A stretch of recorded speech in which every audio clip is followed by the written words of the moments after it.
Hidup kalak nanti masa dari mana? Ikutkan apa yang saya sampaikan, yang tadi mendengarkan apa kepada mereka itu juga untuk kita cari perbedaan. Lulus pati tujolo, rapat tujuan, dan dalam musibadan asing. Karena kau memilih orang yang akan mengajak menolong agama Allah. Pulang ke sana, jago-jago saja. Kalau sembahyang merapatkan dan luruskan, saya iba ke sembahyang ngaku lah selalu berpuluh. Aku rapat, lurus. Merapat. Kalau ada gobe, ada yang tadi.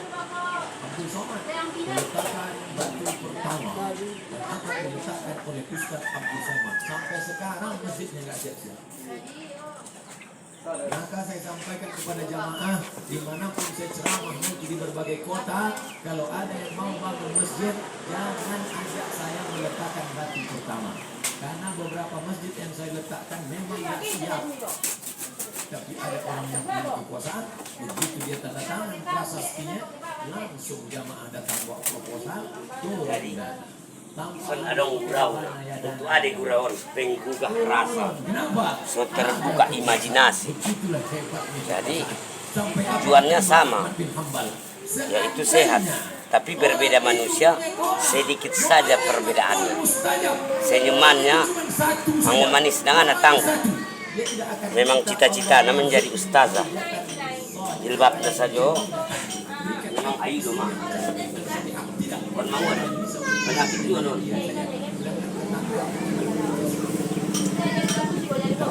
Minta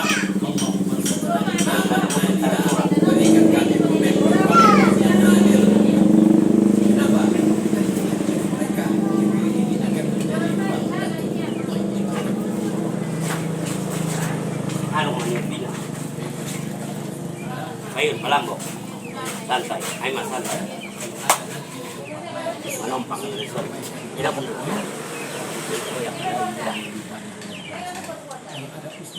Ilai menompang kamu semua. Mararus.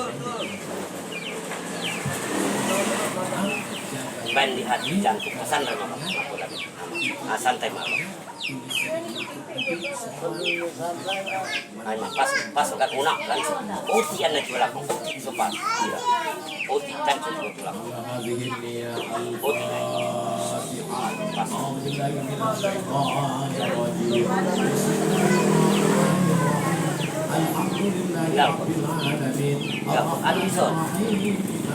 Ulang ini, ulang dia tetap ada tujuan, tetap dinamo. Di hati tetap berzikir, mata tetap dibaca. Masalah kejadiannya. Sudah pun mana mancing pun sempat anggota jiwa pun mancing pun nggak terpenuhi. Karena hari semua dosa ampun bagi Allah Ta'ala. On balasan dosa karena kita lah tulang rawan dirilah maka penyakit. Allahumma a'inna tolong kami. Dan Allah Ta'ala penyakit manusia kecuali manusia itu sendiri mengalami. Di hati bulan dan ketidaknyamanan manusia di atas dunia dengan manusia yang lainnya karena ulah tangan manusia yang lain peraturan ini karena napariwan luarnya abang betul pala ibu luarnya abang pala mengamuk abang lalu tetapi batin tersiksa dor tangis sendirian betul hidup sebenarnya betul tangis dalam kesendirian ramai dalam kesendirian tapi sendiri dalam keramaian betul mandor sini tapi mau bisa diserahkan ke Allah Ta'ala kullu ma'idat jama' segala penyakit pasti akan illal maut kalau mau berobat pasti sehat tapi sesuai dengan sakit kita itu berarti bengkel asikan ang unang ulam sen ng 5 minit de chef yan saya pala una mamasi o narante kalahar mo sa sitang bebengko tempat tujuk sa wajok na botol mo sa teng siap di sadari akan na siap. So, lima, pokoknya yakin dan percayalah Allah telah mengantar obat Tapi bukan ada yang mengobati kecuali Allah yang mengobati. Ulang tidak itu dulu maning kunang pinaima, tidak istiqomah. Pejamkan mata dengan santai, tutup mulut dengan santai. Di hati Allah, di jantung Allah. Apa yang terasa ucapkan ke Allah. Anggap itu mulut mengucapkan Allah. Tinggalkan berzikir. Tutup mata dengan kan? Akhirnya audo maloja. Tutup mata pit-pit. Paunduk sepit-pit palan. Asunima. Tinggalkan naunan. Udah oban-oban. Kema tu jadi menjolok waktu sehat itu dia. Di Jakarta, kema menjolok di Jakarta.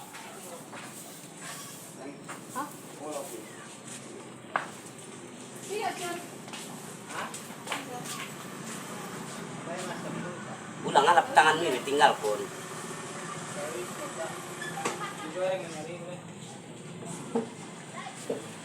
Tetap Allah naik Allah zikir. Ahan pokoknya.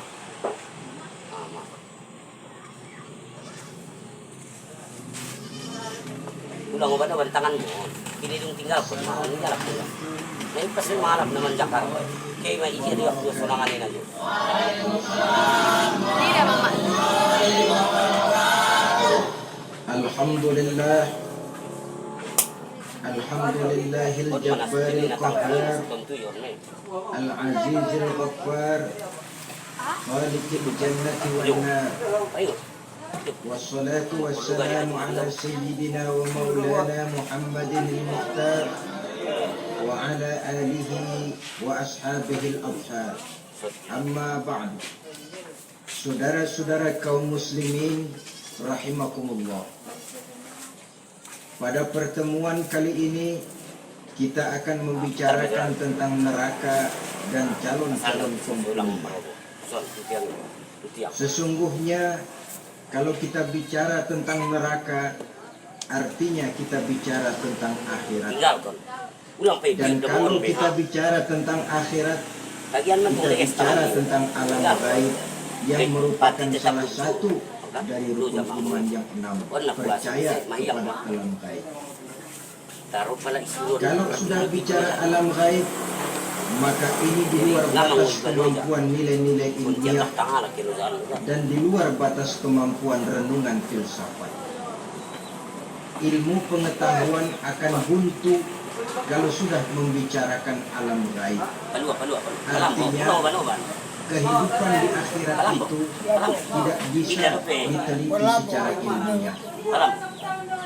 Filsafat pun akan ngambang kalau sudah membicarakan kehidupan di alam gaib.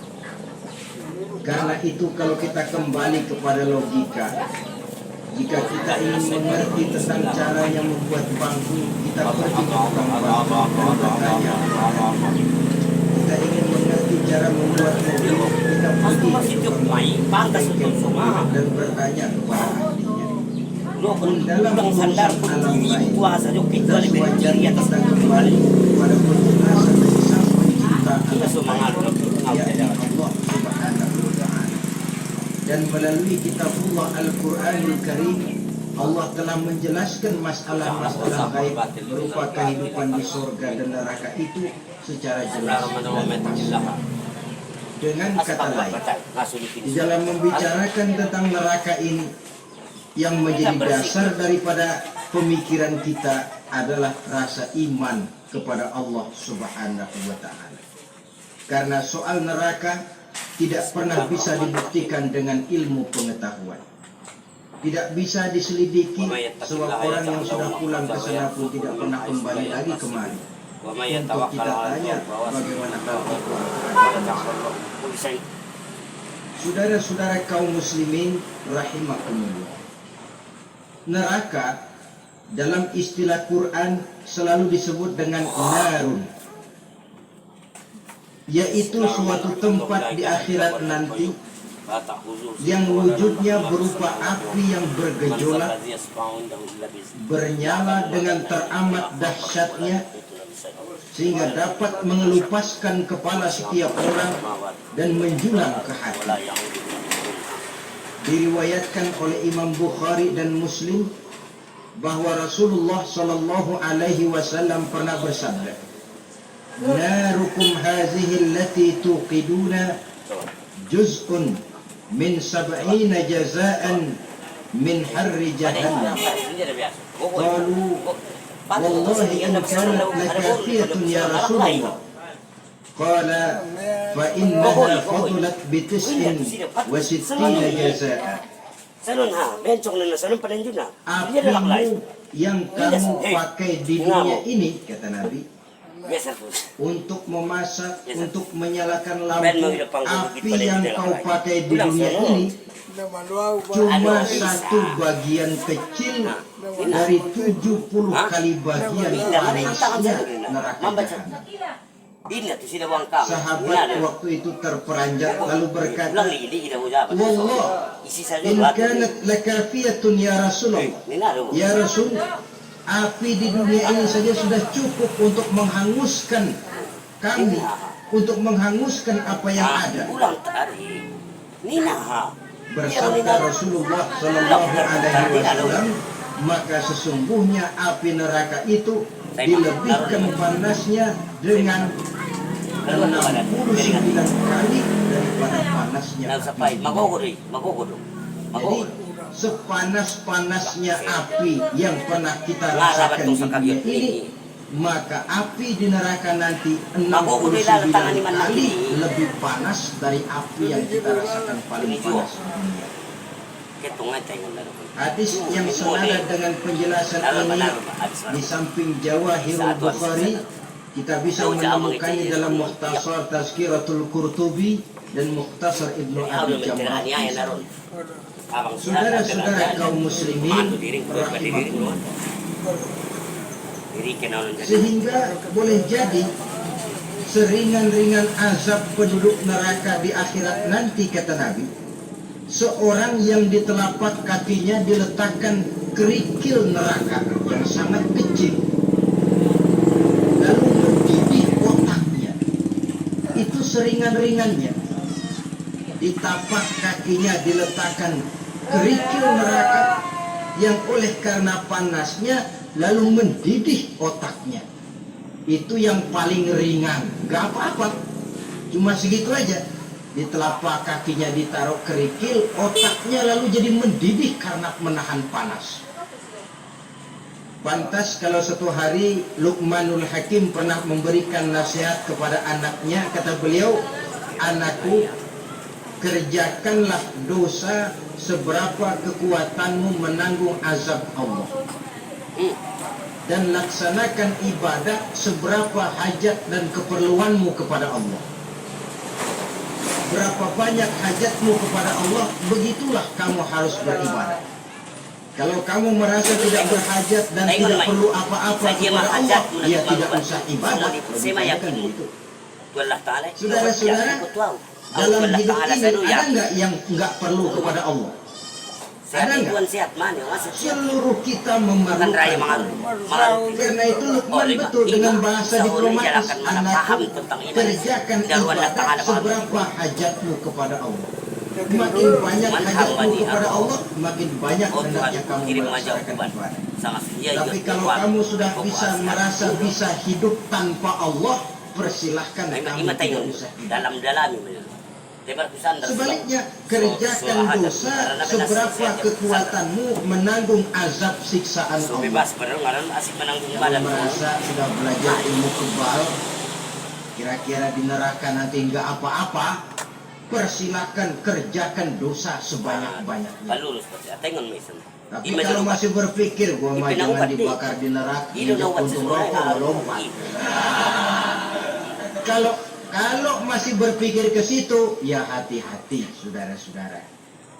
Nah, sebagaimana surga, neraka pun ada pintu-pintunya. Dan yang melalui pintu-pintu itu sesuai dengan dosa yang dia kerjakan pada waktu kehidupan.